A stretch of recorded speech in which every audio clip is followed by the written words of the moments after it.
पूरे उत्तर प्रदेश के कोने कोने से आए हुए हैं और इन बच्चों की सबकी समस्या इस बार जो मूल्यांकन हुआ है वो बिल्कुल भी गलत है। एक ही स्कूल के सारे बच्चों को 23-23 नंबर दे दिया जाता है। एक बच्चों के साथ जो नाइंसाफी है उसका जब तक इंसाफ नहीं मिल जाएगा, उनका हक नहीं मिल जाएगा, तब तक कि हम लोग यहीं पे रहेंगे, चाहे वो 1 दिन हो चाहे 2 दिन हो, जब तक हमें नहीं मिलेगा तब तक ये संघर्ष जारी। और ये हमारी 5 मांगे हैं। मैं आपको बता दूं, पहली मांग हमारी ये है कि मूल्यांकन में हुई त्रुटियों सर उसका फीस है 500 रुपए। अगर मेरी सर कॉपी मतलब हो रही चेक हो रही है, अगर मेरे अंक वापस हो रहे हैं सर मेरा पैसा वापस किया जाए। स्क्रूटनी का कहीं से मतलब नहीं है पुनः मूल्यांकन। ये लोग पुनः मूल्यांकन के कॉपी रीचेक की कोई प्रक्रिया ही नहीं है यूपी बोर्ड में। 5 सब्जेक्ट का फॉर्म भरा इसने, अब 5 सब्जेक्ट की स्क्रूटनी करवाने में कितना पैसा लगता है पता है? 4000 रुपए। अगर इसके पास 4000 साल का होता तो शायद ही किसी सीबीएसई बोर्ड के स्कूल में एडमिशन करवा लेता। 3 दिन से हम आ रहे हैं, आज सचिव जी आए तो मुलाकात करने के लिए जैसे आगे बढ़े, उनके सिपा सालारों द्वारा किनारे ढकेल दिया गया कि भाई किनारे हटिए, साहब जा रहे हैं। तो आप सभी लोगों का स्वागत है talk town Prayagraj YouTube channel पे। आज हम लोग आ गए हैं उत्तर प्रदेश माध्यमिक शिक्षा परिषद यानी कि बोर्ड ऑफिस पर, जहां पर अध्यापकों की भीड़ इकट्ठा हुई है और उनके साथ साथ छात्रों की भी भीड़ इकट्ठा हुई है। और आकर के हम लोग उनसे पूछेंगे कि आखिरकार क्यों यहाँ पर ये भीड़ उपस्थित हुई है। ये सिर्फ बच्चों के हित की लड़ाई की जा रही है। बच्चों के साथ जो नाइंसाफी है उसका जब तक इंसाफ नहीं मिल जाएगा, उनका हक नहीं मिल जाएगा, तब तक कि हम लोग यहीं पे रहेंगे, चाहे वो 1 दिन हो चाहे 2 दिन हो, जब तक हमें नहीं मिलेगा तब तक ये संघर्ष जारी रहेगा। सर बाकी आप सर पहले तो आप अपना परिचय देंगे, उसके बाद कुल से आए हुए हैं। मेरा नाम मुकेश त्रिपाठी है और ये बच्चे हमारे साथ लगातार आए हुए हैं, बहुत दूर दूर से आए हैं, बलिया से, बलरामपुर से, अयोध्या से, पूरे उत्तर प्रदेश के कोने कोने से आए हुए हैं और इन बच्चों की सबकी समस्या इस बार जो मूल्यांकन हुआ है वो बिल्कुल भी गलत है। एक ही स्कूल के सारे बच्चों को 23-23 नंबर दे दिया जाता है। एक ही स्कूल के 117-15 बच्चों को फेल कर दिया जाता है, मात्र 2 से 4 बच्चे पास होते हैं। कॉपी रीचेक के लिए कहा गया तो कॉपी रीचेक में कोई सुनवाई नहीं हो रही, स्क्रूटनी का फॉर्म निकाल दिया गया है और लगातार कोई भी सुनवाई नहीं हो रही है। आज हम लोग यहाँ पर एकत्र हुए हैं अपनी 5 मांगों को लेकर के। लगातार अपनी मांगे एक करके बताइएगा जिससे लोगों तक ये बात पहुंच सके। पिछले 5 दिनों से हम लोग लगातार आ रहे हैं और ये हमारी 5 मांगे हैं। मैं आपको बता दूं, पहली मांग हमारी ये है कि मूल्यांकन में हुई त्रुटियों की जांच हेतु एक निष्पक्ष समिति गठित की जाए।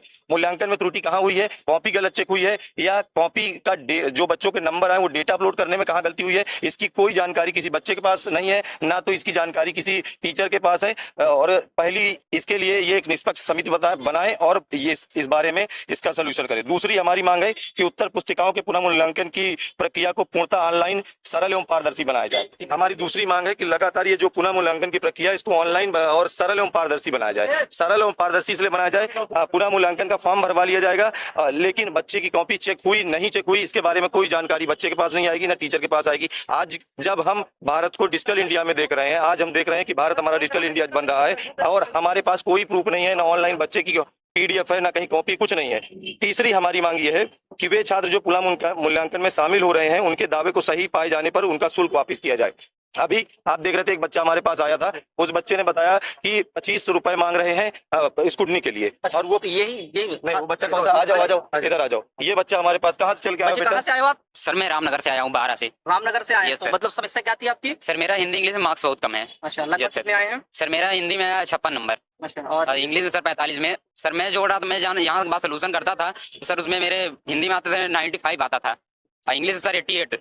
सर ये सब हुआ है सर, हम लोग कहाँ से देंगे स्कूटनी का फॉर्म? अच्छा, इसके लिए फिर आप चाहते हैं कि स्कूटनी हो, उसका फीस कितना होगा? सर उसका फीस है 500 रुपए। अगर मेरी सर कॉपी मतलब हो रही चेक हो रही है, अगर मेरे अंक वापस हो रहे हैं सर मेरा पैसा वापस किया जाए। चलिए आपकी ये मांग थी। सर आप बताइए, ये बच्चा कह रहा है कि 25 रुपए हम कहाँ से ला के देंगे? और 25 रुपए किसी घर के मतलब किसी घर को सर मंथली खर्च है, वो कहाँ से देगा? सर यही अभी सीबीएसई आईसीएसई आईएसएस को होता है सर, उसके माता पिता सब उसके साथ देते। सर यूपी बोर्ड मतलब समझते हैं मरी हुई मछली कहीं फेंक दे कुछ भी हो जाएगा। सर ऐसा नहीं होने देंगे। ऐसे बच्चों की समस्या है और ये बच्चे 25 रुपए खर्च करेंगे, इनको इनकी कॉपी दोबारा रीचेक हुई नहीं चेक हुई, नंबर कहाँ पे बढ़े घटे कुछ पता नहीं चलेगा। कोई जिम्मेदारी भी नहीं लेगा ना, नंबर बढ़ेगा घटेगा। अगर कॉपी रीचेक होती है, इनका जो दावा है ये कर रहे हैं कि मतलब हमारी सब्जेक्ट में नंबर ज्यादा है, अगर वो दावा सही है तो इनका जो भी शुल्क लिया जा रहा है उसे वापस किया जाए। तीसरी मांग हमारी है।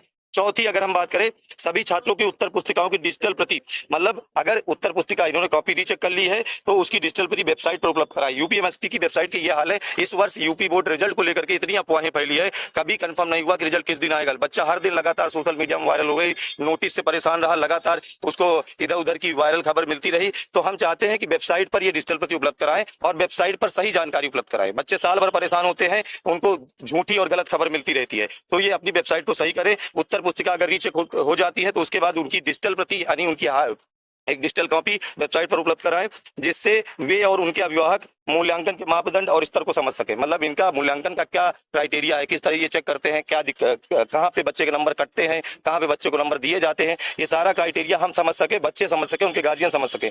तीसरी चीज, पांचवी चीज ये है कि जो फेल हुए छात्र हैं उनके लिए कंपार्टमेंट या इंप्रूवमेंट फोरम जल्द से जल्द उपलब्ध कराया जाए। क्लास 10th में इंप्रूवमेंट का पेपर होता है, क्लास 12th में इंप्रूवमेंट का कोई पेपर नहीं होता है। क्लास 12th का बच्चा इंप्रूवमेंट दे ही नहीं सकता है। भारत के और स्टेट बोर्ड है, सीबीएसई बोर्ड है, कई सारे ऐसे बोर्ड है जो इंप्रूवमेंट पेपर करवाते हैं, यहाँ होता भी नहीं है। होता भी है तो जुलाई अगस्त में होता है, मतलब उस बच्चे का ये जो पूरा साल है वो पूरी तरीके से खराब हो जाता है। तो यही 5 मांग आज हम लेकर के यहाँ पर आए हुए हैं, और यही 5 मांग लेकर के हमारे साथ ये बच्चे आए हुए हैं। हम सचिव जी को बस यही शांतिपूर्ण तरीके से ये ज्ञापन देना चाहते हैं। ना हम किसी राजनीतिक धरने पे आए हैं, ना हमारी कोई यहाँ पर किसी और प्रकार की सोच है, हम केवल शांतिपूर्ण तरीके से ये ज्ञापन देने आए हुए हैं। ये ज्ञापन सचिव जी हमारा ले ले और इस पर हमें एक मतलब संतोषजनक रिप्लाई दे दें कि आखिर हम क्या करेंगे इन बच्चों का। आप देख सकते हैं हमारे पास यहाँ पर बलरामपुर कहाँ के बच्चे आए हुए हैं। ये बच्चा बलिया जिले का आया हुआ है। सर हम बलिया जिला से हैं, हम गारंटी के साथ कहते हैं अगर हमारे कापी रीचेक कराया जाए तो 90% से प्लस आ जाएगा। अगर नहीं आएगा तो हमको ये तो कहते हैं हमको फेल कर दीजिए। अगर पूरे सब्जेक्ट में गारंटी के साथ 90% प्लस। बड़ी समस्या ये है कि स्क्रूटनी का कहीं से मतलब नहीं है पुनः मूल्यांकन। ये लोग पुनः मूल्यांकन के कॉपी रीचेक की कोई प्रक्रिया ही नहीं है यूपी बोर्ड में। कॉपी रीचेक ही नहीं होती है। स्क्रूटनी का मतलब होता है कि अंदर कितने नंबर दिए हैं बाहर से मैच करा के शो कर देते हैं। तो सबसे बड़ी मांग है कि कॉपी रीचेक की प्रक्रिया लाए और उसकी वीडियोग्राफी करवाए। तो सबसे बड़ी मांग यही है कि कॉपी रीचेक की व्यवस्था हो, क्योंकि लाखों गरीब परिवारों का बहुत नुकसान हुआ है उन बच्चों का जिनके पिता ने लोन लेकर उन बच्चों को जेईई मेंस का एडमिशन कराया था, लोन लेके एनडीए का एडमिशन कराया था 50-50 हजार 1-1 लाख का। आज जब उनके 75 से कम परसेंट बने हैं तो आज वो ना तो जेईई मेंस दे सकते हैं, 60 से कम नीचे बने तो एनडीए नहीं दे सकते। उन परिवारों का क्या, ये सबसे बड़ा सवाल है और ये बहुत बड़ी समस्या है। रोते हुए सिसकियां भरते हुए बच्चों की मांगे हैं, इनको पूरी करनी चाहिए। इस बच्चे की परेशानी आपने जानी? नहीं अभी तो नहीं। देख लीजिए कितना लिखा है, क्या टाइम क्या लिखा है, टाइम क्या लिखा है, आप पढ़िए एक बार। आप 2:45 PM लिखा है। रिजल्ट में क्या लिखा है? General Hindi 66, English 33, physics 53, chemistry 51, biology 62। देख रहे हैं? हाँ। रोल नंबर देख लीजिए, ठीक से ध्यान से देख लीजिए, सब कुछ दिखा देना। ठीक है, 2:45 का है। मैं चेंज करता हूँ स्लाइड। ठीक है, 3:24 PM, 3:24 PM। टाइम बहुत ध्यान से देखना, टाइम बहुत जरूरी है। देखो करेक्ट इस चीज को। भूपेंद्र मिश्रा रोल नंबर देख रहे हैं? जनरल हिंदी 46, अभी 66 था, 46। 1 घंटे बाद रिजल्ट चेंज। साइड में इसको भी इस पे हाँ देख लीजिए, दोनों बहुत ध्यान से देख लीजिए। साथ। ठीक है, वो पहला वाला या दूसरा वाला? English 18 fail, physics 47 fail, chemistry 44 fail, biology 67। ठीक, आपके सामने। जी सर देखिए, ये हमारे यूपी बोर्ड का सत्य है। क्यों? क्योंकि ये एशिया का सबसे बड़ा बोर्ड है। जब आपके साथ गुरुत्व आता है तो आपको पतन में नहीं जाना चाहिए, ऊपर जाना चाहिए। लेकिन हमारे यहाँ जब व्यवस्थाएं बढ़ी, बच्चे बढ़े, तो हम पतन की ओर जाने लगे, हमसे छिपाया जाने लगा, अपारदर्शिता आने लगी। 17 साल 18 साल का बच्चा जो अपने घर पे 500 रुपए, आपको पता है 5 सब्जेक्ट हैं। मैं आपको मान लीजिए एक नॉर्मल बच्चा है, जो ये बच्चा है, इसने फिजिक्स केमिस्ट्री मैथमेटिक्स बायोलॉजी लिया और हिंदी और इंग्लिश लिया। 5 सब्जेक्ट का फॉर्म भरा इसने। अब 5 सब्जेक्ट की स्क्रूटनी करवाने में कितना पैसा लगता है पता है? 4000 रुपए। अगर इसके पास 4000 साल का होता तो शायद ये किसी सीबीएसई बोर्ड के स्कूल में एडमिशन करवा लेता। और आप भी जानते हैं हमारे समाज की स्थिति कि जिसके पास इतना सा ज्यादा पैसा है वो अपने बच्चे को सीबीएसई में पढ़वा रहा है। यूपी बोर्ड पतन पे जा रहा है। यूपी बोर्ड जनसंख्या के मामले में भारत का सबसे बड़ा राज्य है यूपी, और सबसे बड़ा बोर्ड है यूपी बोर्ड। 54 लाख बच्चों ने इस बार एग्जाम दिया है। 54 लाख बच्चे हैं हमारे बोर्ड में, हाई स्कूल और इंटर मिला करके। और हम जब यहाँ मांग करने के लिए आते हैं तो हमें अधिकारियों द्वारा ये बताया जा सकता है कि आप मांग क्यों कर रहे हैं, साइड में खड़े हो जाइए, किनारे खड़े हो जाइए, साहब की गाड़ी आ रही है। वो साहब, वो तो अभी हमने भी देखा, हम लोग तो भी वो साहब जो इस बच्चे का दर्द नहीं समझते, ये किसके पास जाएगा? ये ज्ञापन में सर इसको भी लग मैं ये सारी चीजें जाएंगी, सारे प्रूफ लेकर आए हुए। ये कहाँ जाएगा? इसकी परेशानी कौन सुनेगा और किस पोर्टल पे ये परेशानी अपलोड करे? और दर्द क्या है पता है? रीत है कि रिजल्ट निकलने के बाद 3 दिन छुट्टी होती है और इस 3 दिन छुट्टी में ये सुसाइड कर ले। 3 दिन छुट्टी सुसाइड करने के लिए काफी है। वही तो है। एक बच्चा लखीमपुर खीरी का, हमारा लखीमपुर खीरी का बच्चा जेईई मेंस में 94 परसेंटाइल पाता है और यूपी बोर्ड उसे फेल कर देता है। कल वो बच्चा जहर खा लेता है। कल हम उस बच्चे के घर गए थे, उस बच्चे के परिवार से मिले। लगातार बच्चे की हालत बहुत खराब बनी हुई है। और बताइए बच्चे क्या करेंगे? इनको कुछ नहीं समझ में आ रहा है। 94 परसेंटाइल जेईई मेंस में और यूपी बोर्ड में फेल। सोचिए, जेईई मेंस का पेपर आसान हो गया, यूपी बोर्ड का पेपर टफ हो गया है। जेईई मेंस में बहुत सारे ऐसे बच्चे हमारे जो 84 परसेंटाइल 90 परसेंटाइल जेईई मेंस में लाए हुए हैं, लेकिन यूपी बोर्ड में फेल है। बहुत सारे बच्चे ऐसे हैं जो एनडीए का एग्जाम क्वालिफाई कर चुके हैं, एनडीए 1 का भी रिजल्ट आया है, एनडीए का एग्जाम क्वालिफाई कर चुके हैं, लेकिन यूपी बोर्ड ने फेल कर दिया है। यूपी बोर्ड का पेपर इतना कठिन है कि यूपी बोर्ड का बच्चा फेल हो जाता है और जेईई मेंस पार कर जाता है। अब समझ में नहीं आता कि बच्चे करें तो क्या करें और किसके पास जाएं। 3 दिन से लगातार हम इसके गेट पर आ रहे हैं। 3 दिन से केवल हमें इस गेट पर जंजीर लगी मिली है। 3 दिन से बंद है। लगातार हमारी पूरी टीम यहाँ पर लगातार आती रही, लेकिन हमें कोई सोल्यूशन नहीं मिला। और यही स्थिति 10th की है। एक ही स्कूल से 4 टॉपर हैं, स्टेट टॉपर, बाकी स्कूल बेकार हैं। मैं दावे से कह सकता हूं कि 70-71 जिलों में आप एग्जाम करवा रहे हो, क्या एक भी ऐसा बच्चा, मतलब सेकंड रैंक पे 4 बच्चे आ रहे हैं, फर्स्ट रैंक पे एक ही बच्चा कैसे आ रहा है? अगर आप मैनेजमेंट नहीं कर रहे हो, सिस्टम नहीं बैठा रहे हो, या तो फिर आप ऐसा कर लो कि कई राज्यों में ऐसी व्यवस्थाएं हैं कि वहां पे टॉपर्स को कॉल की जाती है, उनका इंटरव्यू लिया जाता है, देखा वेरिफिकेशन, बिहार में वेरिफिकेशन है, आप करवा लो। इतनी बड़ी संस्था 54 लाख बच्चों के भविष्य, मतलब समझते हो, ये 17 साल का बच्चा जिस दिन भरोसे से यूपी बोर्ड में पढ़ेगा कि हाँ मेरा बोर्ड सबसे अच्छा है, और उसके लिए लाखों करोड़ों का फंड मिलता है, सरकारी नौकर हैं ये लोग, आईएएस अधिकारी हैं सचिव जी, बिल्कुल है सर, उसमें क्या है? और माना जाता है कि ब्राइट माइंडेड पीपल आईएएस अधिकारी बनते हैं और वो सिस्टम को कैसे भी सेट कर सकते हैं, तो क्या गलत तरीके से सेट कर रहे हैं? तो अभी तक सचिव से कुछ मुलाकात सचिव नहीं हुई? 3 दिन से हम आ रहे हैं, आज सचिव जी आए तो मुलाकात करने के लिए जैसे आगे बढ़े, उनके सिपा सालारों द्वारा किनारे ढकेल दिया गया कि भाई किनारे हटिए, साहब जा रहे हैं। तो अब ये बच्चा साहब के लिए एक कूड़ा है कि इसको रोड से हटाओ, साहब जा रहे हैं, गाड़ी के सामने आ जाए, गाड़ी गंदी हो जाएगी।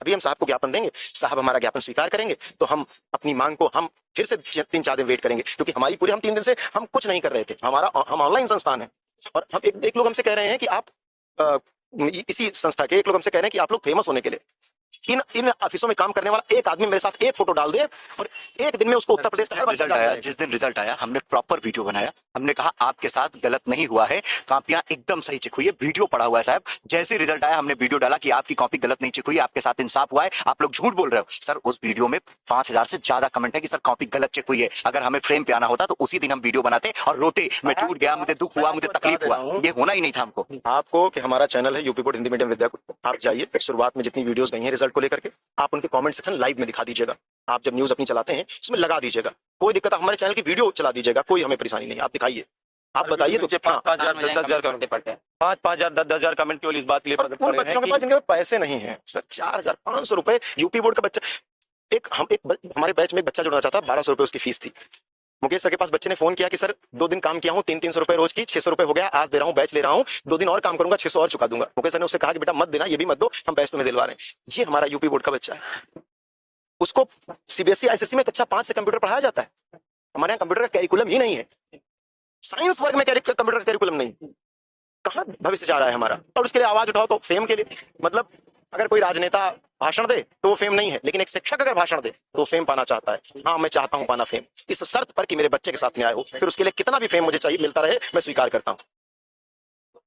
तो सचिव जी से यही अनुरोध है, आज यहाँ पर माध्यमिक शिक्षा परिषद प्रयागराज में सभी छात्र और उनके साथ साथ शिक्षक उपस्थित हुए हैं, और जितना दुख छात्रों को है उससे कहीं ज्यादा शिक्षकों को भी दुख है कि इनकी 5 मांगे हैं, और उन 5 मांगों को विस्तार से मुकेश सर ने बताया है। यदि आप लोग इन 5 मांगों पर ध्यान देते हैं तो धीरे धीरे, इनका कहने का मतलब है कि एग्जाम में पूर्ण रूप से पारदर्शिता आनी चाहिए। यदि पारदर्शिता नहीं आ रही है तो इसका मतलब है बच्चों का भविष्य खतरे में। तो सर, तो अभी तक कोई मुलाकात हुई नहीं है? अभी तक कोई नहीं, आज तो ये ऑफिस खुला हुआ है, पिछले 3-4 दिन से लगातार हम आ रहे हैं, तो यहाँ पे ताला बंद था, हम आके लौट जा रहे थे, लगातार पूरी टीम हमारी आ रही थी। मैं तो पूरे यूपी में निकला था शिक्षा यात्रा लेकर के, लगभग अब तक मैं 25 से 26 जिलों में जा चुका हूँ। जिस जिले पर मैं गया हूँ वहाँ के हर बच्चा परेशान है। कल हमने अयोध्या विजिट किया, अयोध्या में लगभग हमारे पास 50 बच्चे आए, और हर बच्चे की केवल एक समस्या है, केवल यही समस्या है कि उसके नंबर कम आए, वो कहीं से भी अपने नंबर से संतुष्ट नहीं है। उसके एक दिन पहले हम लोग गाजीपुर गए थे, गाजीपुर में भी यही हाल है, हर तरफ से बच्चे परेशान हैं। आपको मैं एक वाकया बताता हूँ, कुशीनगर का एक विद्यालय ऐसा है जिसमें 120 बच्चे स्कूल में टोटल थे, उसमें से मात्र 7 बच्चे पास किए जाते, 113 बच्चे फेल हैं, और वो 113 बच्चे डीएम कार्यालय के चक्कर लगा रहे हैं, कोई सुनवाई उनकी नहीं हो रही है। बताइए कैसे पॉसिबल है कि 113 बच्चे फेल हो जाएं? और दूसरी चीज की बहुत सारे ऐसे विद्यालय हैं जहां पर एक तरफ से बच्चों को फेल कर दिया गया है, बराबर नंबर। अगर मैं आपको यहाँ पर आई हुई भीड़ में बच्चों के नंबर काउंट करा दूं तो दावे के साथ कह सकता हूं कि हर बच्चे के नंबर अलग अलग होंगे, किसी के 10 होंगे, किसी के 15 होंगे, मतलब जो भी होंगे वो अलग होंगे नंबर। लेकिन यहाँ पर क्या हुआ यूपी बोर्ड रिजल्ट में कि एक ही विद्यालय के सभी बच्चों को एक तरफ से बराबर नंबर दे दिया गया, तो पूरे 33 नंबर दे दिया गया। लगता है कि कॉपी देखी ही नहीं गई, सीधे उठा के नंबर चढ़ा दिया गया। ये हाल है, बताइए कहां से पॉसिबल है? इस तरीके की अनियमितता बरती गई है, इस वजह से हम लोग लगातार चक्कर काट रहे थे। आज सचिव जी की गाड़ी आई हुई है, आज हम ये शांतिपूर्ण तरीके से ये ज्ञापन देंगे, इन समस्याओं पर ये निस्तारण करें, अन्यथा ये लड़ाई और आगे बढ़ेगी। ये बच्चे मानते हैं, छोटे बच्चे हैं, अभी यही बच्चे एसएससी के होते, नीट के होते या किसी बड़े परीक्षा के होते तो चौराहे जाम हो जाते, सड़कें बंद हो जाती। ये बच्चा अपने मम्मी पापा के साथ, अपने गार्जियन के साथ यहाँ चलकर आया हुआ है, तो इस बच्चे के साथ सबसे बड़ी समस्या यही है। ये बेचारा, बताइए, छोटा सा बच्चा जहर खा लिया, ये बच्चा आंदोलन नहीं कर सकता, इसके लिए कोई किसी ना किसी को खड़ा होना पड़ेगा। अगर हम लोग यूपी बोर्ड के इतने लाख बच्चों को पढ़ाते हैं तो हमने ये जिम्मेदारी ले ली है और इन बच्चों की हक की लड़ाई हम लड़ेंगे। पिछले 5 सालों से लड़ रहे हैं और इस वर्ष ये बहुत गलत हुआ है, तभी हम आए हुए हैं। नहीं, पिछले 4 सालों से हमें रिजल्ट एक्सेप्टेड था, रिजल्ट से हमें कोई प्रॉब्लम नहीं होती थी। आप मेरे साथ देख सकते थे, बच्चे आए हुए। बेटा तुम कहाँ से आए हुए? बलिया से आए। बताइए बलिया यहाँ से कितनी दूर है? बलिया से चलकर ये बच्चा यहाँ पर आया है। आप बताओ बेटा, बलिया से कैसे आए हो तुम? चल ट्रेन से आए। ट्रेन से जनरल बोगी से। जनरल हम लोग को टिकट विदाउट टिकट के लिए हम लोग जनरल में आए थे। विदाउट टिकट जनरल में आए। देख लीजिए इन बच्चों की क्या विदाउट टिकट से हम लोग जाना है, पकड़े जाएंगे तो उसमें भी रिक्स है हम लोग का। विदाउट टिकट जनरल में आए हुए हैं। इनको पूरी तरीके से इस बात का डर लग रहा है, कोई डर नहीं है कि हम जेल चले जाएंगे। अब इन बच्चों से 35 रुपए मांग की जा रही है कि स्कूटनी के लिए 35 रुपए दिए जाएं। ये हाल है। तो बेटा किस नंबर में, किस सब्जेक्ट में आपके कम नंबर है? मेरे सब तीनों सब्जेक्ट में कम है, मैथ में और फिजिक्स में, केमिस्ट्री में। मैथ, फिजिक्स और केमिस्ट्री तीनों में इनके कम नंबर है। मेरा सचिव जी से यही अनुरोध है कि यदि आप इन बच्चों की समस्याएं नहीं सुनेंगे तो कौन सुनेगा। देख लीजिए इस गर्मी में सारे शिक्षक और छात्र इस धूप में, चिलचिलाती धूप में खड़े हुए हैं, और बाकी लोग जितने भी ऑफिस के लोग हैं वो अपनी एसी वाले कमरे में बैठकर ये तो फैसला कर देते हैं कि कौन बच्चा फेल होगा और कौन पास होगा। ये भूपेंद्र मिश्रा है, जिसका अभी रिजल्ट दिखाया जा रहा था 2:46 पर, जिसका पहला रिजल्ट आया था वो दूसरा था, और उसके बाद 3-3:30 बजे दूसरा रिजल्ट आता है जिसमें ये बच्चा पूरी तरह से फेल होता है। इसमें किसकी जिम्मेदारी होगी और कौन जिम्मेदारी लेगा? सचिव जी लेंगे या उनके अन्य अधिकारी जो है वो लेंगे इसकी जिम्मेदारी? तो कौन लेगा जिम्मेदारी? आप लोग इसका जवाब जरूर देंगे। सर मेरा नाम भूपेंद्र मिश्रा है, मैं बलरामपुर जिला का रहने वाला हूँ। जिस दिन रिजल्ट घोषित हुआ उस दिन मैं पहली बार जब चेक किया तो रिजल्ट मेरा ठीक था, 500 में 265 नंबर था। उसके बाद जब 1 घंटा के बाद हमने चेक किए तो 500 में 222 नंबर सर दिखा रहा था, और हमें फेल दिखा रहा था, फेल लिख के आ रहा था। उसके बाद जिस दिन रिजल्ट घोषित हुआ 25 तारीख दिन शुक्रवार अप्रैल को, मैं उस दिन 10:30 बजे रात को आकर यहाँ पहुंचे थे प्रयागराज यूपी बोर्ड के ऑफिस के पास, लेकिन हमें जानकारी मिली कि बंद है। उसके बाद हम सुबह होते ही घर वापस चले गए। सर यहाँ पे देखिए बच्चों के आंखों से आंसू किस तरह से झलक रहा है, इनका दर्द जो है आंखों से बयां हो रहा है। अब लाचार और बेबस छात्रों का दर्द कौन सुनेगा? आपको सुनना पड़ेगा। बिल्कुल, जब तक ये लोग सुनेंगे नहीं तब तक ये धरना चालू रहेगा, और इनकी जो मांग है कॉपी रीचेकिंग का जब तक ये नहीं होगा तब तक ये धरना चालू ही रहेगा, और इनकी मांग को जब तक स्वीकारा नहीं जाएगा कि ज्ञापन जब तक सचिव जी एक्सेप्ट नहीं करेंगे तब तक ये चालू रहेगा। चलिए, तो जब तक ये ज्ञापन एक्सेप्ट नहीं होगा तब तक यह धरना इसी तरह लगातार चालू रहेगा। यदि सर ने अभी कहा था यदि यही बड़ी एग्जाम के लड़के होते, अभी यहीं पर चक्का जाम करते, यहीं पर भगदड़ करते, तब उनकी सुनी जाती। लेकिन आज ये लाचार और बेबस छोटे लड़के हैं जिनकी कोई नहीं सुन रहा। सचिव जी आ रहे हैं, उनकी गाड़ी आ रही है, उनके गार्ड बता रहे हैं कि आप साइड हो जाइए। बिल्कुल, इन लोगों को सारे टीचर्स, रिस्पेक्टेड टीचर्स एकदम रोड से स्लाइड किया जा रहा है, ऐसा लग रहा है कोई कचरा है कि बाहर कर दो। तो ये चीजें नहीं, ये बिल्कुल से नहीं, बर्दाश्त के बाहर है। ये रिस्पेक्टेड टीचर जो लाखों बच्चों का भविष्य बना रहे हैं उनको साइड किया जा रहा है। ठीक है, चलिए, तो आज हम लोग इसके आगे और भी आगे बढ़ेंगे। अब ये ज्ञापन सचिव जी के पास भेजा जा रहा है और देखते हैं उसके बाद क्या